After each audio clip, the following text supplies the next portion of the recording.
Bismillahirrahmanirrahim. Assalamualaikum warahmatullahi wabarakatuh. Perkenalkan, nama saya Wirawan dari Universitas Pancasakti Tegal, Fakultas Keguruan dan Ilmu Pendidikan, Program Studi Pendidikan Matematika. Pada video kali ini kita akan belajar bersama tentang materi garis dan sudut. Di mana pada video ini materi yang akan kita pelajari adalah kompetensi dasar menganalisis hubungan antar sudut sebagai akibat dari dua garis sejajar yang dipotong oleh garis transversal. Menyelesaikan masalah yang berkaitan dengan hubungan antar sudut sebagai akibat dari dua garis sejajar yang dipotong oleh garis transversal. Indikator menentukan hubungan antar titik, garis, dan bidang. Mengamati kedudukan dua garis sejajar, berimpit, berpotongan. Baik, langsung kita masuk ke materi. Ini adalah bagan atau peta konsep untuk materi garis dan sudut secara keseluruhan. Garis, terdapat segmen, garis, sinar garis. Kemudian pada garis terdapat dua garis berpotongan, dua garis berimpit, dua garis sejajar. Pada dua garis berpotongan terdapat dua garis saling tegak lurus.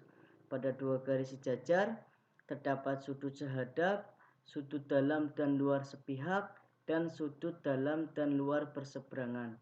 Kemudian pada sudut terdapat sudut tumpul, siku-siku, lancip, kemudian sudut berpenyiku, sudut berpelurus, dan sudut bertolak belakang. Baik, kita lanjut. Hubungan antara dilihat pada gambar yang sebelah kiri ini bahwa terdapat sebuah bidang alfa dan juga titik C, di mana di kondisi yang pertama adalah titik terletak pada bidang. Nah, titik C ini terletak pada bidang alfa.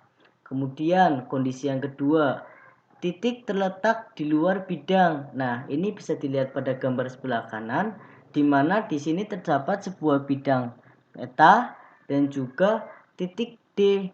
Nah, pada kondisi ini titik D ini terletak di luar bidang theta ini.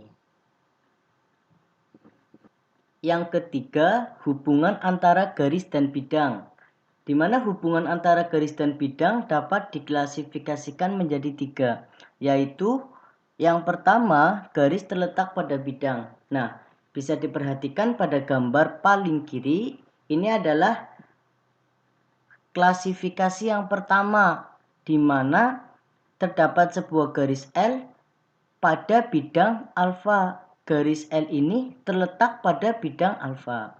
Kemudian yang kedua, garis tidak pada bidang.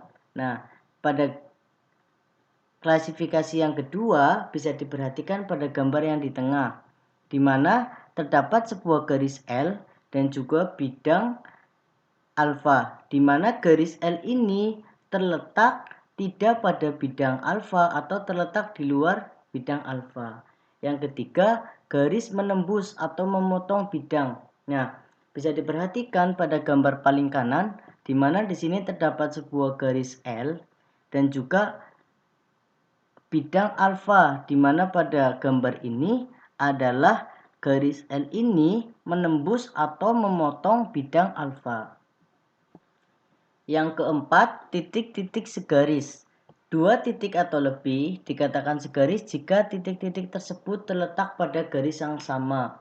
Nah, ini pada gambar 7.6, ini adalah titik-titik segaris atau disebut kolinear. Titik A dan B pada garis L. Nah, ini ada sebuah titik A, kemudian titik B ini terletak pada garis L. Maka dua titik ini dikatakan segaris karena titik-titik ini terletak pada garis yang sama. Dan yang kelima, titik-titik sebidang. Dua titik atau lebih dikatakan sebidang jika titik-titik tersebut terletak pada bidang yang sama. Nah, bisa perhatikan pada gambar 7.7, ini adalah titik-titik sebidang atau disebut koplanar, di mana titik C dan titik D ini pada bidang peta. Nah, ini. Baik, selanjutnya kedudukan dua garis. Yang pertama sejajar, yang kedua berpotongan, yang ketiga berimpit, dan yang keempat bersilangan. Yang pertama sejajar. Dua buah garis dikatakan sejajar jika kedua garis itu terletak dalam satu bidang dan diperpanjang tidak akan bertemu di satu titik atau tidak mempunyai titik persekutuan. Nah, bisa dilihat pada gambar ini bahwa terdapat sebuah garis M dan sebuah garis N, di mana garis M sejajar dengan garis N, sehingga dapat kita tulis bahwa M sejajar N. Yang kedua, berpotongan. Dua buah garis dikatakan berpotongan jika kedua garis itu bertemu di satu titik, mempunyai satu persekutuan. Nah, bisa dilihat pada gambar di mana di sini terdapat garis M dan juga garis N. M dan N adalah dua garis yang berpotongan. Nah, M ini dan juga garis N adalah dua garis yang berpotongan karena garis M dan N bertemu di satu titik, yaitu titik O. Ini bertemu di satu titik ini, yaitu titik O. Nah, titik ini itu disebut sebagai titik persekutuan. Yang ketiga adalah berimpit. Dua buah garis dikatakan berimpit jika paling sedikit mempunyai dua titik persekutuan. Nah, bisa diperhatikan pada gambar. Pada garis ini adalah merupakan dua buah garis yang berimpit. Karena paling sedikit mempunyai dua titik persekutuan. Yang keempat, bersilangan. Dua buah garis dikatakan bersilangan jika tidak sejajar dan tidak berpotongan. Nah, sebagai contoh misalkan ruas garis AB bersilangan dengan CG. Nah, ini ruas garis AB bersilangan dengan CG, dengan DH, dengan EH, dan dengan FG.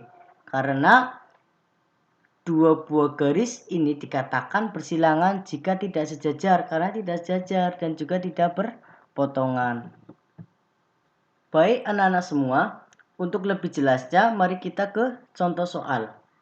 Di mana perhatikan gambar balok di samping, sebutkan A. Ruas garis yang sejajar BC, B. Ruas garis yang berpotongan dengan DH, C. Ruas garis yang bersilangan dengan EF.